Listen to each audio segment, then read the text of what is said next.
تپوس د صحابه کوي یا رسول الله صلی الله علیه وسلم مونږه کم مال خرج کو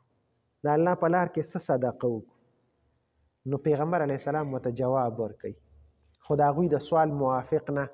هغوی وایي مونږ څه خرج کړو پیغمبر علیه السلام ورته وایي څه چې خرج کوئ هغه مور او پلار له ورکې رشته دارانو له ورکې یتیمانو له ورکې مسکینانو له ورکې مسافرو له ورکې دا ورته نه وایي چې غنم ورکې جوار ورکې پیسې ورکې ګوړه ورکې فلانکي څیز نه نه نه څه چې خرج کوئ هغه ستاسو کار دی خو مصرف ورته ښایي چې مصرف په کوم وي هغه مور او پلار بهترین مصرف دی په مور او پلار صدقه وکړئ خیرات وکړئ دا نفلي صدقې ذکر کوي فرضي نه فرض صدقه زکات هغه مور او پلار له نشي ورکولی دا د نفلي صدقو ذکر دی الله وی بهترینه صدقه هغه ده چې هغه ته په بچو باندې وخورئ چې بچو له ورکړي دا بهترینه صدقه ده دا مونږ چې کور کې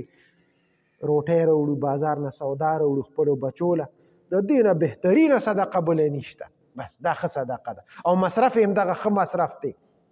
چې خپل بچي دي الله پیغمبر علیه السلام ته حکم کوي دوی ته ووایه چې مور او پلار له ورکې دا مور او پلار تاسو لوی کړی هغه ستاسو مربي دي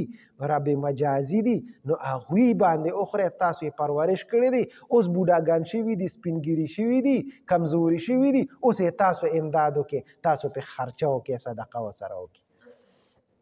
نو یو خو دا چې مور او پلار بهترین مصرف دی بچی ښه مصرف دی بیا رشته داران رشته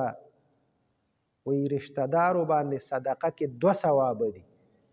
یو صدقې ثواب دی او یو د صله رحمۍ ثواب دی چې رشته دار سره صله رحمي وشي نو دا بهترینه صدقه ده دو صدقې میلو شي او دغه رنګې فقرا یتیمان غریبانان مسافر هغوی سره امداد وکړي هغوی سره چې دی نو ښېګڼه صحابه پیغمبر علیه السلام نه تپوس کوي یا رسول الله مونږ خو صدقه نشو کولی خیرات نشو کولی روژه ماتې چاله نشو ورکولی پیغمبر علیه السلام ورته وفرمایل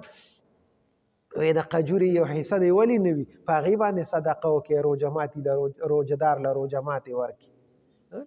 قجوري یو ټوټه بس دغه هم ډېره دا هم صدقه ده او وی کومه صدقه چې حلالی او د اخلاصي وی هغه الله په د خپل خلاص کې قبوله کړي ګس لاس کې نه الله په خپل شان لایقه په دې خلاص کې قبوله کړي او بیا هغه نشونما د هغې کوي نو وی هغه غټی